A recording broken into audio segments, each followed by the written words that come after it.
નમસ્કાર મિત્રો, સ્વાગત છે અમારી યુટ્યુબ ચેનલ પર। મિત્રો ફરીવાર એક નવી ભરતી વિશે વાત કરવામાં આવે તો મિત્રો ફક્ત ધોરણ 12 પાસ પર ભરતી કરવામાં આવી છે। મિત્રો પોસ્ટ વિશે વાત કરવામાં આવે તો વિવિધ જગ્યાઓ, પગાર ધોરણ વિશે વાત કરવામાં આવે તો લાયકાત મુજબ સંપૂર્ણ મિત્રો વાત કરીશું આગળ વિડીયોમાં। એના પહેલાં મિત્રો અમારી ચેનલ પર નવા હો તો ચેનલને સબસ્ક્રાઈબ કરી દો, કારણ કે મિત્રો આવનારી સરકારી ભરતી, સરકારી યોજના કે સરકારી ભરતીની માહિતીની અપડેટ સૌપ્રથમ તમારા મોબાઈલના નોટિફિકેશન પર જણાવવામાં આવે।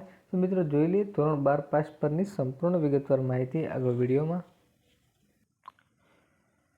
તો મિત્રો વાત કરવામાં આવે તો વીર નર્મદ દક્ષિણ ગુજરાત યુનિવર્સિટી દ્વારા ભરતીનું આયોજન કરવામાં આવ્યું છે। મિત્રો શૈક્ષણિક જગ્યાની વાત કરવામાં આવે તો મિત્રો માનવતા અધ્યાપક વિશે વાત કરવામાં આવે તો શૈક્ષણિક લાયકાત વિશે તો મિત્રો MSc 55% ગુણ અથવા અર્થશાસ્ત્ર અથવા ઇતિહાસ, સમાજશાસ્ત્ર, રાજનીતિ, ગાંધી વિચાર એટલી લાયકાત ધરાવતા હોય જોઈએ। મિત્રો વય મર્યાદાની વાત કરવામાં આવે તો મિત્રો પ્રવર્તમાન ધારા ધોરણ મુજબ પ્રથમ 5 વર્ષ માટે ફિક્સ પગાર છે મિત્રો 38,000 રૂપિયા વેતન આપવામાં આવશે। મિત્રો જગ્યા એક છે પશુપાલન અધ્યાપક વિશે તો MVC અથવા NSS 55% ગુણ હોવા જોઈએ। મિત્રો તેમને પણ મિત્રો પ્રથમ 5 વર્ષ 38,000 રૂપિયા પગાર ધોરણ આપવામાં આવશે। મિત્રો બેન શૈક્ષણિક જગ્યા વિશે વાત કરવામાં આવે તો મિત્રો સિનિયર ક્લાર્ક માટે છે, તેમના માટે શૈક્ષણિક લાયકાત વિશે વાત કરવામાં આવે તો ધોરણ 10 અથવા ધોરણ 12 પરીક્ષા કોમ્પ્યુટર વિષય સાથે પાસ કરેલી હોવી જોઈએ।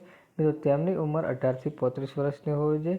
પ્રથમ 5 માટે 19,950 રૂપિયા પગાર આપવામાં આવશે। મિત્રો શ્રમ સંયોજક કે ગૃહપતિ માટે ધોરણ 12 પાસ અથવા BRS પ્રથમ વર્ગ અથવા BSc કરેલું હોવું જોઈએ। 18 થી 35 વર્ષ સુધી ઉમેદવાર અરજી કરી શકે છે। પ્રથમ 5 વર્ષ માટે ફિક્સ પગાર છે 31,340। પ્રથમ 5 વર્ષ માટે ફિક્સ પગાર છે। ગૃહપતિ માટે પણ એટલો જ પગાર છે। મિત્રો અરજી મોકલવાના સરનામા વિશે વાત કરવામાં આવે તો મિત્રો આચાર્ય શ્રી વંશસેવા મહાવિદ્યાલય, બિલપુડી, તાલુકો ધરમપુરા, જિલ્લો વલસાડ, પિન નંબર 396050 પર જઈને કોરિયર દ્વારા તમારે ઓનલાઈન અરજી કરવી પડશે। મિત્રો અહીં વેબસાઇટ પણ આપવામાં આવી છે, સંસ્થાની વેબસાઇટ છે મિત્રો brscollege.in। સંપૂર્ણપણે ત્યાં જઈને મિત્રો વિગતવાર માહિતી અને સંપૂર્ણપણે માહિતી મળી રહેશે અને ઓનલાઈન અરજી કરવાની ત્યાં થશે। મિત્રો આવી કોઈ પણ મિત્રો સરકારી અપડેટ જોઈતી હોય તો મિત્રો ચેનલને સબસ્ક્રાઈબ કરી દેજો અને મિત્રો જો વિડીયો ગમ્યો હોય તો વિડીયોને લાઇક કરી દેજો। જય હિન્દ, જય ભારત।